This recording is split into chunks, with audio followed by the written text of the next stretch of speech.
Have you heard about this personal and professional podcast? Coaching in Session with your host, Michael Rearden.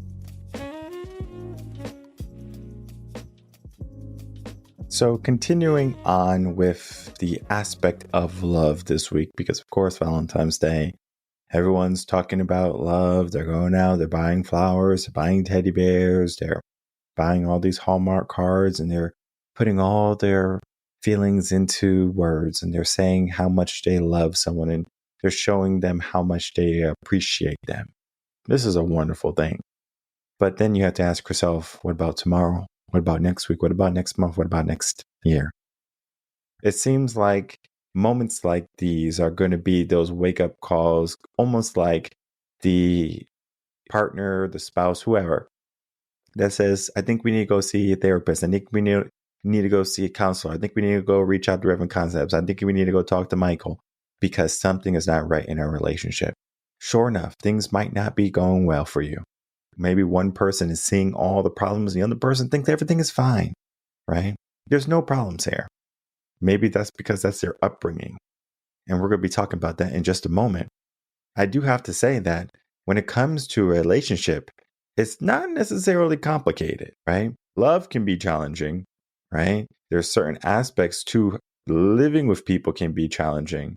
But when you want to have a relationship and make it work, it's not necessarily all complicated. You do your part, they do their part, you grow together, you work together, you help uplift and cherish each other. I mean, it's common sense, right? You have communication, it's common sense, right? But it seems like in our busy world today, it's not common sense. We are moving at such a fast pace. There's so many anomalies happening where it's like this person's relationship is not working and this person is an idol. And we have this misconception of what a relationship truly is. So it makes relationships extremely hard when we don't even know what a healthy relationship looks like. And I'm here to tell you that relationships are easy. Let me tell you why relationships are so easy and then how you can get one too. If you have a person who didn't have a healthy relationship growing up, maybe they grew up in a single parent household, maybe they grew up in a history of abuse, meaning that there was spats, like quarrel spats, and, the two harmed each other, both physically and mentally. That means that the words they said weren't so kind, the gestures and the hands they used weren't as loving and caring, and it gave you a stigma of what love is, because that was what love was for you. So what you saw love was might have been divorce. If things are not working out, let me get rid of them. And of course, you can have the perception of, I'm going to make sure my relationship doesn't end up like my parents or my grandparents or my brothers or my sisters or whoever, right? My best friends. It is going to be one of those things of you need to figure out what is love for you.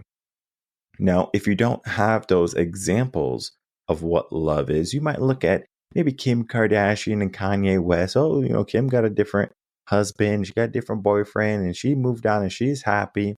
We look at J-Lo and Ben Affleck. We could look at all of these celebrities and say that this is love, right? You're going to love them one day you're not, and then all of a sudden you're so happy, and then all of a sudden you're not so happy. You have to ask yourself, is just the ebb and flow of life where some days are going to be good and some days are going to be bad? That is not necessarily what a relationship should be. Now, of course, there's ups and downs in a relationship, right? There might be financial struggles. There might be loving struggles. There could be some infidelity that happens.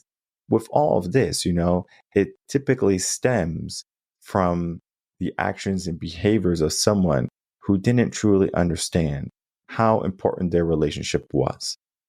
When we are trying to figure out at the inception of our relationship, what type of relationship do we want? And we need to figure out what type of person we are. Because if we're the type of person who, if it ain't broke, don't fix it, or if it's broke, get a new one, we have a very different mindset in how we need to approach this relationship. There's a very different mindset in what we need to do in this relationship and what the other partner has to do for us or for themselves.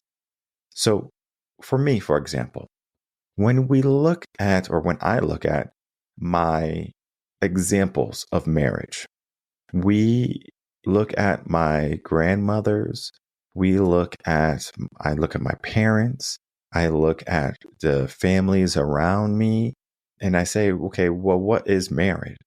Right? And we grew up Catholic, and Catholic is you get married in the church and you can only get married in the church once. Now, I'm not sure if things have changed, but when I was growing up, you get married once. That's it. Not dos, not tres, not cuatro, uno, once. That's it. So I knew I had to make sure my marriage counted. And I knew that even if I was upset at my wife or there were some issues, I would not, break up the marriage and get another marriage. Now, I understand I can break up the marriage, and sure enough, I break my vow. But then I already said, if I do that, that means I have failed to understand the aspect of a relationship. And guess what? There's no more relationship coaching here at Reven Concepts because it is that simple, right? My view and my ideology is you can learn from past relationships, and you should have already done that before marriage. So if you get married young, you might have a hard time. So that's why I tell young people, especially, go get counseling, seek a counselor or something, a marriage counselor, a relationship coach. If you don't do those things, you might find yourself at, 10 years down the road, unhappy and unmarried. Now, if you have a person with a good history of viewing marriage also, and then you have the conversation, especially in the beginning of you guys dating, what is marriage to you? Like, are you like, what would happen if we get a divorce? Oh, no, we're not going to talk about divorce or things like that, right? It's the little things that you might not think about because you're, making sure you're safe. And I know there's a conversation about, men and getting prenuptial agreements with the woman, and the woman is so upset that I don't know why you don't trust me and things like that. And it's not so much about trust. It's about understanding that that is one of his desires. So for the ladies, I know this is controversial. If he wants to get a prenuptial agreement, you should just say yes, right? Now, whether he does it or not, that's on him. It's just a test, to be honest. Because if you say, yeah, sure, I don't want your money and things like that. Now, if you're a star and celebrity, you probably got to go through with a prenuptial agreement. If you're just a guy making $45,000, $50,000 a year, and she says yes, she's probably a keeper because it's not the money that's keeping her there. It's the love aspect. If she's coming from a strong, healthy family, has a loving father, if she has good examples or had good examples of marriage growing up, guess what? She's going to be maybe the best candidate for a wife. And then also the aspect of not so much about what he can do for me, but what I can do for him. And then vice versa, he should have the same aspect of what can I do for her, right? Because love or marriage is an aspect of service. So we are bringing that service into the relationship where one of each other is going to be in service of one another. It's not a difficult concept. But our world today is so skewed because our examples of love are so skewed. Because we look at the celebrities, we look at the gossip, and we look at how easily replaceable love is. Because love is what? A feeling of feeling good and maybe some butterflies, and that's not what a relationship is. Now, you can have a relationship or you can have love in a relationship, but a relationship is not just love. A relationship is everything else in between.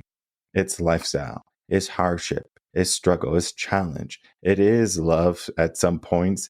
It could be fulfilling dreams together. It can be sharing successes and moments of joy together. It could be building a family. There's so many things of what a relationship can bring. Now, I always say there's going to be reasons why you break up a relationship. And then there's going to be reasons why you shouldn't break up a relationship. One of the reasons why you should break up a relationship is if it's extremely toxic and negative. Now, if it's toxic and negative, you have to ask yourself this one question. Was it negative and toxic from the beginning, or did it evolve into something being negative and toxic? If it's negative and toxic from the beginning and you are attracted to that because maybe you grew up in a broken household and you didn't know what love was, then sure, right? You were definitely immature and you didn't know what love was and you should have moved slower.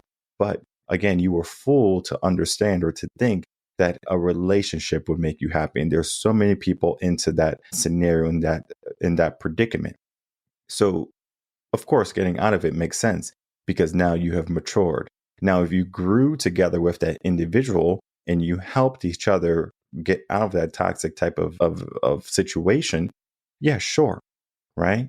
It's a very good possibility you can make the relationship work. But it's not about, turning a cat into a dog or vice versa. It's about understanding that a relationship doesn't have to be so complicated. So then we get into the aspect of if your relationship turns sour. Well, where did it turn sour? Maybe there is something that happened. Maybe you lost someone. The person lost a job. Something negative happened. It could be infidelity. There's so many different situations that can cause a relationship to turn haywire. Now, if that relationship turns haywire, you have to ask the most critical question to the person it happened to. Can you forgive the other person? Because if the answer is no, then you know that the relationship is over. If the answer is maybe, then it's probably you can forgive the person. And if the answer is yes, you can forgive the person, right? For me, I'm a bit more stubborn. So when it comes to having to forgive, it depends on what is, I need to forgive. Accidents, mistakes, of course, they happen.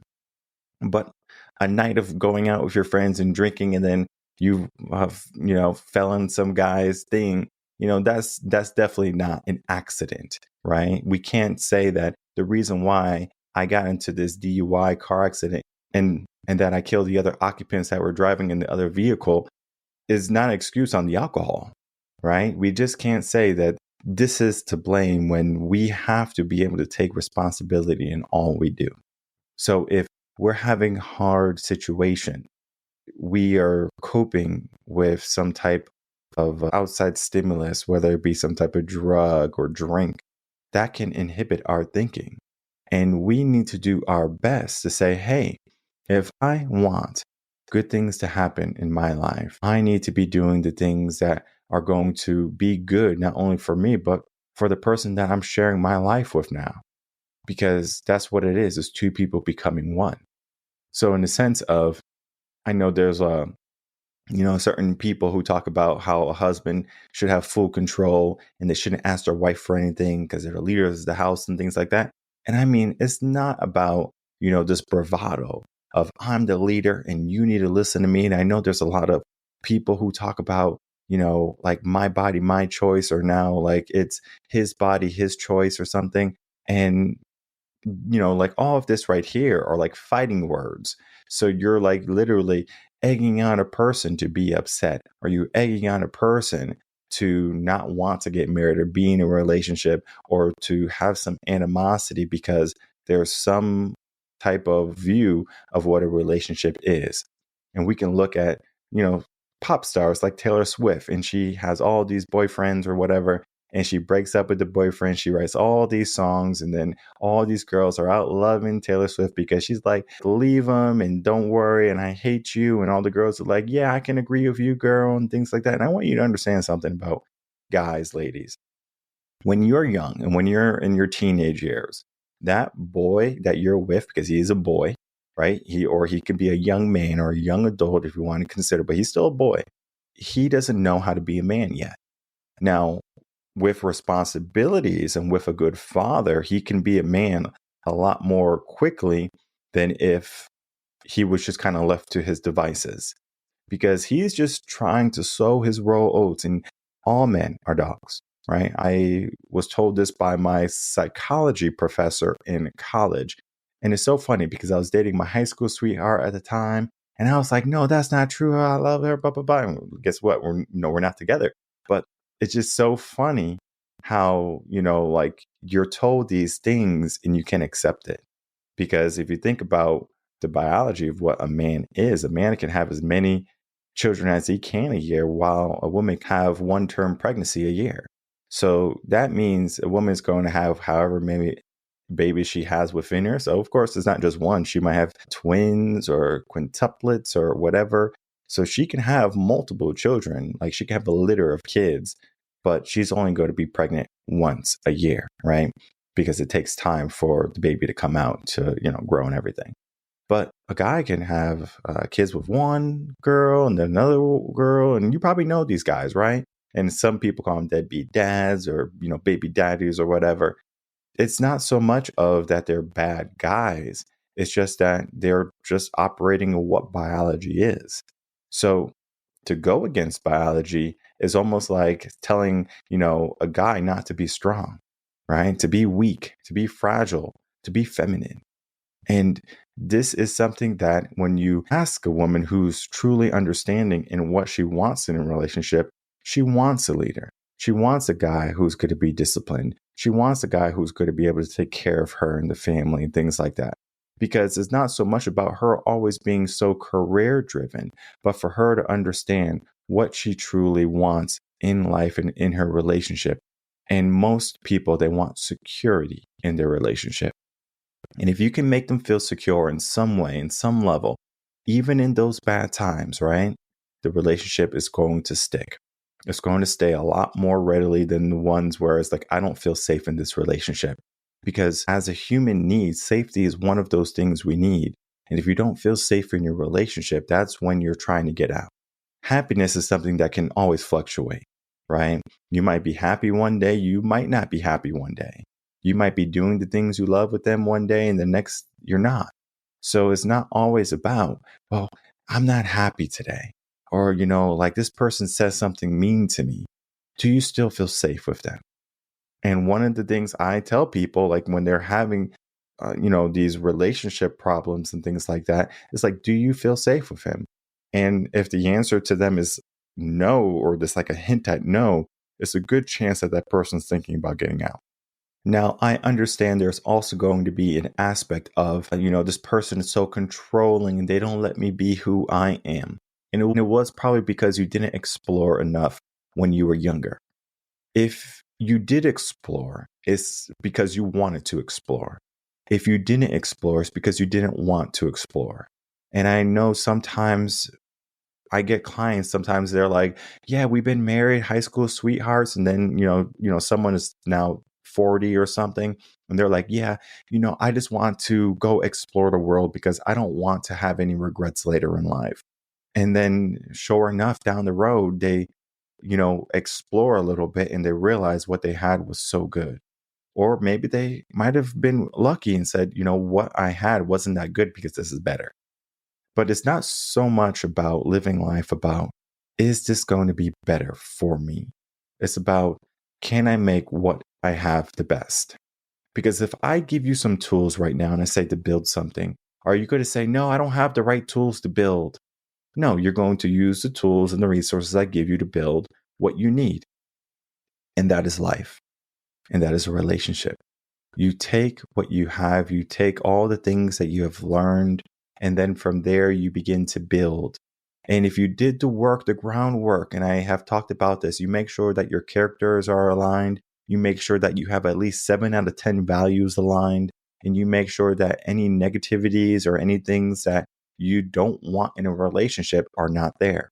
So if they're a smoker and they're not going to give up smoking, they're probably not a good fit for you, right? Now, if you don't care if they're a smoker as one, one of those things, then sure, get rid of it, right? You don't need that there. But if they're, a person who doesn't love their parents or something like that, that could be a short tell sign. Like, hey, maybe they're not a good fit for me. So figuring out how easy a relationship is going to be dependent on the groundwork you do initially, and then figuring out what you truly want from your partner. If you know what you want, then that is half the battle. You just have to find the person that has what you want or what you need, and then it's going to also share with you things that you never knew you desired. And then when that happens, you grow together, you change, you communicate, you keep on all of that going, right? But you need to have good examples of what a relationship is. And that's why, what I talk about, if I can't have a good relationship with my wife and my kids and things like that, I'm not a good coach. So that's just me.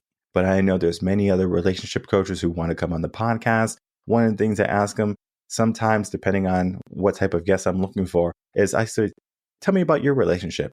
And they can't tell me about their relationship because either A, they don't have one, or B, they lost it because of their feelings or whatever, right? Now, not saying that everyone who leaves their relationship is a bad coach, because maybe they do find something better. But for me, again, I'm more of a one and done type of person. If it didn't work, right, I'm going to go back to my old dog roots and I'm going to do what feels most natural to me. Now, not saying that you should do exactly what I'm doing. I'm not here promoting what type of relationship you should have. But what I am saying is you should be very clear in understanding what type of person you are. And if you don't know what type of person you are, I encourage you to find out today. Reach out to us, revenconcepts.com, figure out what type of person you are, figure out what type of relationship you want, and you just figure out how easy it can be to be in love, to be happy, and to find the relationship that fits best for you.